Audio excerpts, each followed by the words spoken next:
Leading the Nightline tonight, the Sarawak government has greenlit an additional 60 units of the Rumah Spectra Permata housing project in SANTUBONG.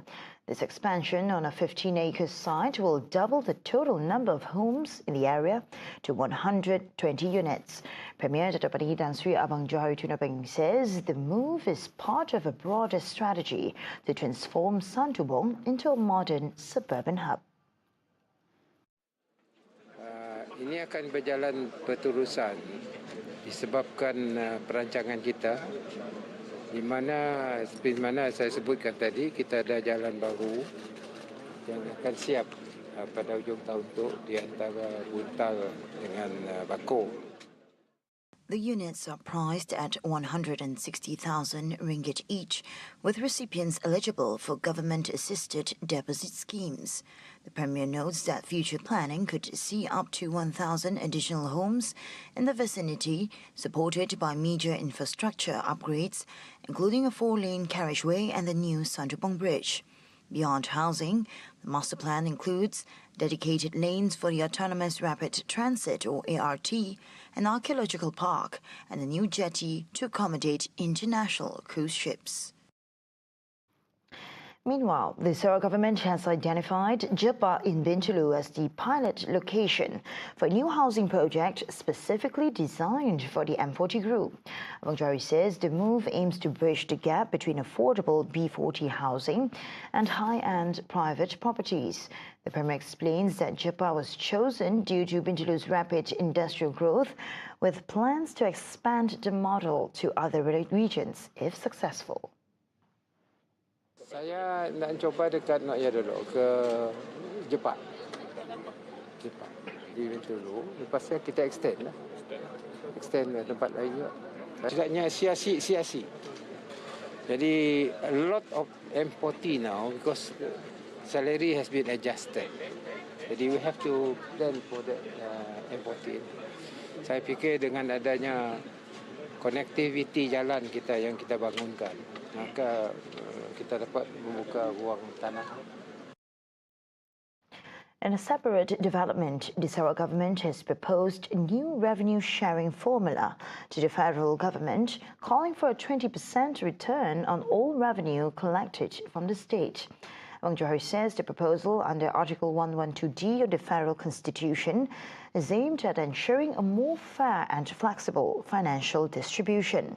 The Premier highlighted the state's commitment to people's welfare, noting that Sarawak has even advanced its own funds for federal projects.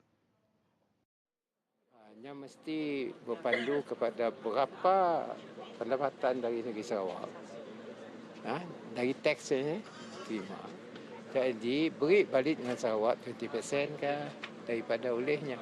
Punya olehnya banyak beri, oleh sikit banyak, dikit beri, fleksibel. Jadi ya cadangan saya upayanya tidaknya timbang. The proposal comes ahead of negotiations scheduled for this year between the federal and state governments to review the special grant amount. The Finance Ministry previously stated the talks would formulate a new calculating method, taking into account state service costs and the federal financial position. While most Sarawakans gather with family during the holidays, thousands of security personnel remained at their post to keep the state safe. To honor these unsung heroes, the Sarawak government has allocated 5.1 million ringgit for festive contributions across 3 major celebrations this year. Premier Dato' Padhi Tan Sri Abang Johari Tunapeng says the program is a tribute to the sacrifice of those serving during Chinese New Year, Hari Raya and Gawai Daya. Mengikut statistik yang diberi kepada saya, selalunya waktu-waktu begini tempat kemasukan Sarawak, masuk ke Sarawak dari luar orang bertambah. Bermakna terpaksa agensi kita menempatkan banyak pegawainya untuk memantau dan bekerja pada hari tersebut. Dan ia bukan saja di pintu masuk, kita terpaksa juga mengawal semua tempatlah laut, darat. Dan kepada mereka yang berkhidmat ini kita cubalah membantu supaya ada seruan perayaan bersama-sama dengan mereka walaupun jauh daripada keluarga. Through the Ministry of Women, Childhood and Community Wellbeing Development, 11,900 food containers are being distributed to personnel in the armed forces, police and other key enforcement bodies. Prime Minister Dr. Sri Anwar Ibrahim is rejecting calls to suspend MECC Chief Azam Baki amid explosive new shareholding allegations. Anwar says the anti-graft chief will remain in office while a special committee under Chief Secretary Shamsul Azri Abu Bakar conducts a high-stakes investigation. He maintains that the internal investigation must be comprehensive to preserve the integrity of Malaysia's corruption crackdown. Sebab itu saya tegaskan kepada SPRM jangan peduli tentang pandangan-pandangan yang lain. Dia mesti jalan tugas dia dengan berani dan tegas. Negara ini mesti diselamatkan dari angkara durjana rasuah yang merebak menyeluruh sekarang. The probe was triggered by a Bloomberg report alleging Azam holds over 17 million shares in Velocity Capital Berhad, representing a 1.7% stake. While opposition voices grow louder for Azam to step down, the Prime Minister is demanding a fact-based inquiry before any punitive measures are taken. Malaysia's headline inflation cooled to an average of 1.4% in 2025, with core inflation settling at 2%.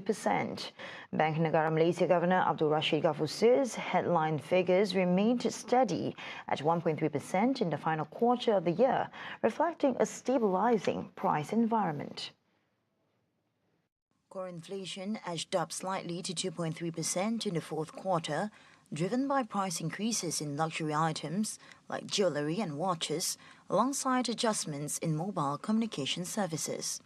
However, these gains were offset by significant drops in controlled prices. Electricity costs plummeted over 10%, while 195 petrol prices dipped by 2%, following the rollout of targeted subsidies in October 2025. Broader price pressures also show signs of easing, with fewer items in the Consumer Price Index registering monthly increases compared to the third quarter. Looking ahead to 2026, the central bank expects inflation to remain moderate, supported by lower global costs and stable commodity prices. Despite domestic reforms, such as the expanded sales and services tax, Bank Negara projects only a modest impact on the nation's inflationary outlook next year. A gruesome murder case in Sabah has revealed a darker motive of jealousy after a woman was found dismembered in Indah Permai, Kota Kinabalu. Police have arrested a 70-year-old man and his 20-year-old son in connection with what investigators describe as brutal crimes of passion. The arrest came just hours after dismembered remains were discovered at multiple dump sites on Thursday. Acting Kota Kinabalu Police Chief Superintendent Syed Lord Syed Abu Rahman confirmed the main suspect was detained in the city, while his son was nabbed later in Sepanggar. Both men are now being investigated for murder as police work to finalize the investigation papers. While the arrests have technically solved the case, authorities are continuing to scour the area to recover all remaining evidence.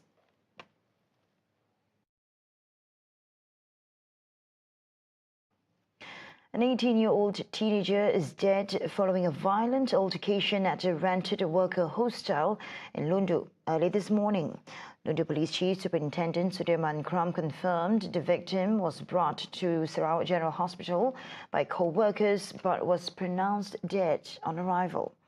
Investigations reveal the fatal clash erupted during a late-night drinking session involving several colleagues. An argument between the teenager and his housemate spiraled into a brutal physical fight that ultimately turned deadly. Police have acted swiftly, arresting 3 men aged between 29 and 33, all of whom were co-workers of the deceased. A 4-wheel drive vehicle and multiple mobile phones have been seized as part of the forensic investigation. Criminal investigators are now hunting for a fourth suspect, believed to be the primary aggressor who fled the hospital immediately after dropping off the victim. Meanwhile, the case is officially classified as murder under Section 302 of the Penal Code.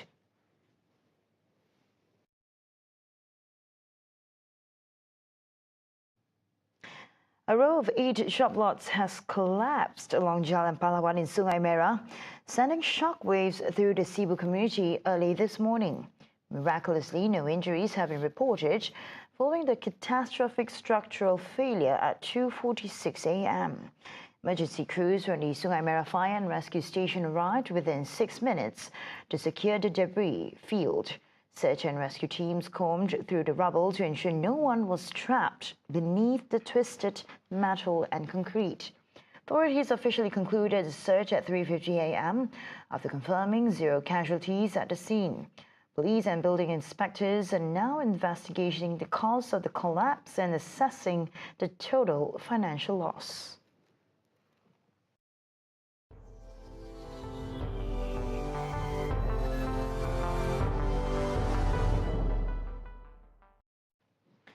The United States and Taiwan have formalized a landmark trade agreement aimed at slashing tariffs and boosting bilateral spending.